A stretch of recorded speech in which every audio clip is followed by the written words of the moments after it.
ونصلي ونسلم على رسوله الكريم. أما بعد فأعوذ بالله من الشيطان الرجيم. بسم الله الرحمن الرحيم.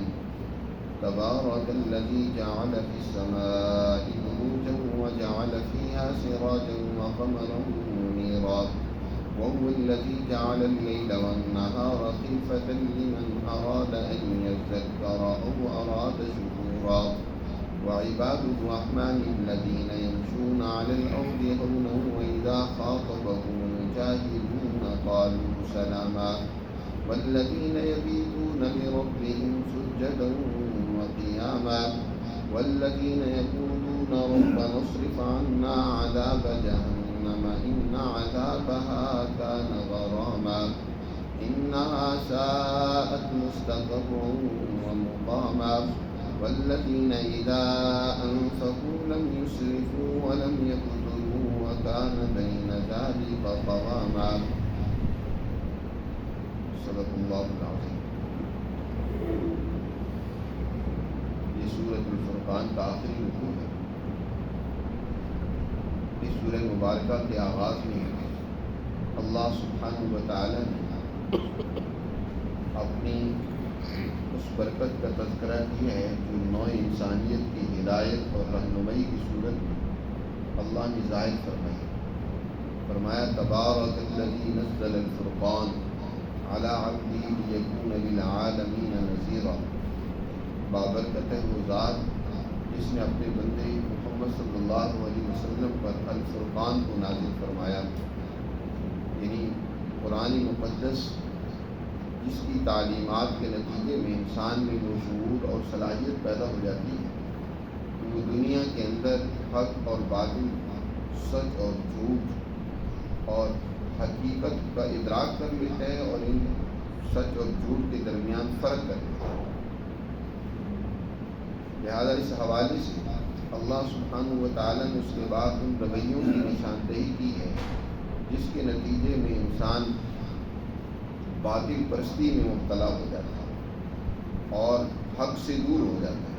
فرقان کی صلاحیت سے جو لوگ معلوم ہوتے ہیں وہ کافر، وہ قرآن مقدس کے بارے میں بھی طرح طرح کے اعتراضات اور سوال اٹھاتے ہیں اور خود نبی کریم صلی اللہ علیہ وسلم کی ذاتی گرامی کے بارے میں بھی بڑے بھولے قسم کے اعتراضات اور سوالات وہ کرتے ہیں جن کا تذکرہ تفصیل کے ساتھ گزشتہ آیات میں ہوا ہے.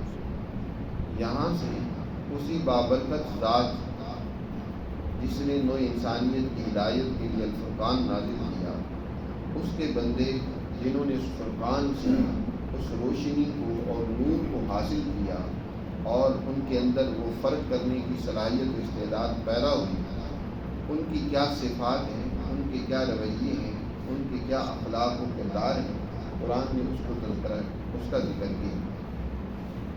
سب سے پہلے پھر اپنی اسی بابرکت ذات کا تعارف کروایا ہے. فرمایا تبارک الذی جعل فی السماء بروجا. برکت والی ہے وہ ذات جس نے آسمان میں برج بنائے. آسمان میں برج بنائے. بروج سے کیا مراد ہے؟ اس کی تفصیل اس سے پہلے سورہ حجر میں گزر چکی ہے کہ بروج در حقیقت اللہ سبحانہ و تعالیٰ نے یہ جو بڑے سیارے بنائے ہیں ان کی منازل، ان کے وہ مقامات ہیں جن میں وہ جا کر ٹھہرتے ہیں. اور یہ 12 برج لوگوں نے متعین کی ہیں. باہر کیسے آسمان مختلف حصوں میں یا آسمانوں میں موجود سیارے اور ستارے ان کے مختلف مقامات و منازل جن کے ذریعے سے اس دنیا کے اندر تبدیلیاں رونما ہوتی ہیں. تو اس بڑی برکت والی ذات نے آسمان میں بروج بنائے ہیں، یعنی وہ منزلیں مقرر کی ہیں ان سیاروں کے لیے جن کے ذریعے سے مسافروں کو سفر کا پتہ چلتا ہے اور اس طرح موسموں میں تغیر و تبدل واقع ہوتا ہے. دریاؤں اور سمندروں کے اندر بہت بڑی تبدیلی آتی ہے. مزید اس نے ان آسمان کے اندر جو اپنی قدرت کی نمونے پیدا کیے ان میں سے یہ بھی ہے کہ وجعل فیہا سراجا وقمرا منیرا. اس آسمان میں اس نے چراغ، روشن چراغ آفتاب کی صورت میں بنایا ہے جو اس نے اس کائنات کو منور و روشن کر رکھا ہے، وقمرا منیرا، اور اس نے چاند بھی بنایا جو روشنی پھیلانے والا ہے، وهو الذی جعل اللیل، اور وہی ذات ہے کہ جس نے رات اور دن بنائے، یکے بعد دیگرے آتے ہیں، رات آتی ہے دن چلا جاتا ہے، دن آتا ہے رات چلی جاتی ہے، خلفتاً، یہ ایک دوسرے کے نائب اور جانشین ہیں، یعنی ایک دوسرے کی جگہ پر آتے رہتے ہیں۔ ان کے اندر بھی قدرت کی بڑی مثالیں، بڑے نمونے، بڑی رہنمائی ہے، لیکن کس کے لیے؟ جو غور و فکر کرے گا، یا جس کے اندر عملی طاقت و قوت اس کے نتیجے میں ایسی پیدا ہوئی کہ وہ اپنے رب کا شکر ادا کرے گا۔ اس لیے فرمایا لمن اراد ان یذکر او اراد شکورا، اس میں یقیناً نشانی ہے اس کے لیے جو ارادہ کرے نصیحت حاصل کرنا یا ارادہ کرے شکر گزاری۔ تذکر کہتے ہیں کہ جو عقل و بصیرت، فہم و شعور کے ذریعے سے اللہ کی ان نعمتوں میں، اللہ کی ان قدرت کے جو پھیلی ہوئے انعامات ہیں اس کائنات میں، ان میں غور و فکر کرتا ہے، اور اس کے نتیجے میں وہ حقائق تک، سچائی تک پہنچ جاتا ہے۔ اور شکور در حقیقت وہ عملی صلاحیت ہے کہ جو انسان اللہ کی دی ہوئی طاقت و قوت کو اس کے احکامات میں، اس کی فرم برداری میں استعمال کرتا ہے، تو اس کو کہا جاتا ہے یہ شکر گزار ہوتا ہے۔ ایک شکر زبان سے ہوتا ہے، ایک شکر عمل سے ہوتا ہے۔ اصل یہی ہے کہ انسان عمل جو ہے وہ اللہ کی تعلیمات کے مطابق کرے، اس کے احکامات کو بجا لائے، یہ کامل اور مکمل شکر ہے۔ اب انہی تذکر اور شکور بندوں کی آگے صفات ذکر کی جا رہی ہیں۔ ان میں سے سب سے پہلے اللہ نے ان صفات کا ذکر کیا ہے جو ان کے اندر ثبوتی صفات ہیں، یعنی جو رحمان کے بندوں میں یہ صفات موجود ہونی چاہیے، ان کا تذکرہ کیا۔ گزشتہ آیات میں یہ بھی بات گزری ہے کہ جب رحمان کا تذکرہ کیا جاتا ہے تو یہ کافر بدعتیں اور اعتراض کرتے ہیں کہ یہ رحمان کون ہے، ہم تو رحمان کو نہیں جانتے۔ اللہ سے تو اللہ کے نام سے واقف ہے، لیکن اللہ کی جو دوسری صفات ہیں جن میں صفت رحمان سب سے بڑی اور عالی شان صفت ہے، اس کا انکار کرتے ہیں۔ فرمایا تم اس رحمان کو نہیں جانتے تو اس کے بندوں کو تو جانتے۔ رحمان کو ماننے والے بندے، ان میں یہ صفات موجود ہیں۔ فرمایا وعباد الرحمن الذین یمشون علی الارض ہونا، رحمان کے بندے وہ ہیں جو زمین پر بڑی ہی آہستگی کے ساتھ چلتے ہیں، یعنی ان کی چال میں، ان کی وضع قطع میں تواضع اور عاجزی موجود ہوتی ہے، تکبر و غرور نہیں ہوتا۔ وہ جب چلتے بھی ہیں تو ان کی چال سے مسکنت، ان کی چال سے عاجزی، ان کی چال سے رحمان کا بندہ ہونا ظاہر ہے۔ ایک یہ ہے کہ انسان مٹک مٹک کر چلے، جی متکبرانہ چال چلے۔ نبی کریم صلی اللہ علیہ وسلم کی جو چال کی صفات آتی ہیں کہ آپ صلی اللہ علیہ وسلم جب چلتے تھے قدم اٹھا اٹھا کر تیزی کے ساتھ چلتے تھے، جی ایسے نہیں کہ بالکل مٹک مٹک کرتے ہیں۔ ایک تو آپ کی رفتار میں تیزی ہوتی ہے، یوں لگتا تھا جیسے کہ کوئی جب کسی بلند جگہ سے نیچے اتر رہا ہوتا ہے اس وقت جو اس کی چال کی حالت ہوتی ہے۔ ایک تو یہ کہ جب نیچے اتریں گے تو سر جھکا ہوا ہوگا، آپ سر اٹھا کر نہیں چل سکتے، آپ کا آگے کی طرف جھکاؤ ہوگا، اور دوسرا یہ کہ آپ تیزی سے اتر رہے ہوں گے، اور تیسرا یہ کہ قدم اٹھا اٹھا کر چل رہے ہوں گے، کیونکہ وہاں قدم اگر آپ نے گھسٹ کر چلا تو پھر بھی گرنے کا خطرہ ہوتا ہے۔ تو نبی پاک صلی اللہ علیہ وسلم کی یہ چال تین صفات تھی۔ رحمان کے بندوں میں یہی صفات پائی جاتی ہیں، وہ جب اللہ کی زمین پر چلتے ہیں تو قدم اٹھا کر تیزی کے ساتھ جھک کر چلتے ہیں۔ الذین یمشون علی الارض ہونا، اب دن میں وہ نکلتے ہیں کام کاج کے لیے، ان کی چال یہ ہوتی ہے آگے لوگوں سے ان کا واسطہ پڑتا ہے، اور لوگ ہر طرح کے ہوتے ہیں، کوئی جاہل ہے، کوئی عالم ہے، کوئی پڑھا لکھا ہے، کوئی متکبر و مغرور ہے، ان کے ساتھ ان کی گفتگو کا کیا انداز ہوتا ہے۔ قرآن نے اس کو بھی بیان فرمایا وَإِذَا خَاطَبَهُمُ الْجَاهِلُونَ قَالُوا سَلَامًا، اگر ان سے کوئی جاہل جہالت والی گفتگو کرتا ہے، تکرار کرتا ہے، بحث و مباحثہ کرتا ہے، بات ماننے کی بجائے محض الجھنا، اپنی بات پر ڈٹے رہنا، دوسری کی بات کو نہ سننا، اس میں غور و فکر نہ کرنا، تو کیا ایک رحمان کا بندہ وہ بھی اس کے ساتھ ویسے ہی رویہ اختیار کرے گا، ترکی و ترکی جواب دے گا، بحث و مباحثہ کرے گا، جھگڑنے لگ پڑے گا؟ نہیں، اس کی صفت یہ بیان کی ہے کہ جاہل لوگ جب ان سے مخاطب ہوتے ہیں تو وہ کہتے ہیں قالوا سلاما، بھائی تمہارے لیے سلام کی، امن کی بات، ہم بحث و مباحثہ میں نہیں پڑھتے، نہیں مانتے تو ٹھیک ہے، تم اپنے گھر ہم اپنے گھر، بات سمجھائیں، لیکن اگر مخاطب نہیں بات سمجھتا تو آپ اپنی بات اس پر ٹھونسنے کے لیے اس پر زور مت دیں، نہیں سنتا تو ٹھیک ہے، اپنا راستہ الگ نہیں۔ تو رحمان کے بندوں کی صفت یہ ہے کہ جاہلوں سے وہ الجھتے نہیں ہیں، تکرار نہیں کرتے ہیں، ایسے ہی کرام کے ساتھ، عزت کے ساتھ گزر جاتے ہیں۔ وَإِذَا خَاطَبَهُمُ الْجَاهِلُونَ قَالُوا سَلَامًا، یہ تو ان کا دن تھا۔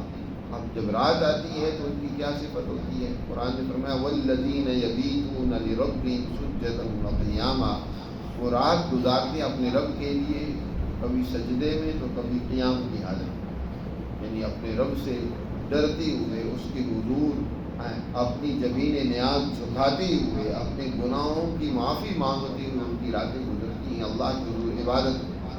رات سے مراد عشاء کی نماز بھی ہے، عشاء کی نماز کو پڑھتے ہیں، فجر کی نماز پڑھتے ہیں۔ نبی کریم صلی اللہ علیہ وسلم نے ارشاد فرمایا جس نے عشاء کی نماز جماعت سے ادا کی اس نے آدھی رات اللہ کی عبادت کی، اور جس نے پھر فجر کی نماز بھی جماعت کے ساتھ ادا کی تو اس نے گویا ساری رات عبادت میں گزاری۔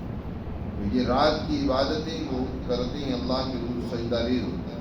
اور اگر اللہ کو اس سے بڑھ کر کوئی کسی کو اللہ توفیق عطا فرمائے تہجد کے ٹائم اٹھے، وہ وقت اللہ کے حضور انتہائی قبولیت کا وقت ہوتا ہے، اللہ سے بڑا گہرا تعلق قائم کرنے کا وقت ہوتا ہے، اس وقت کے آنسو انسان کے دل کے زنگ کو دور کرنے میں بڑے اکثیر ہیں۔ تو اگر تہجد کے ٹائم اٹھیں اور اللہ کے حضور سجدہ ریز ہو کر اپنے گناہوں کی معافی مانگیں تو وہ یقیناً اس آیت کا زیادہ بڑا مصداق ہے۔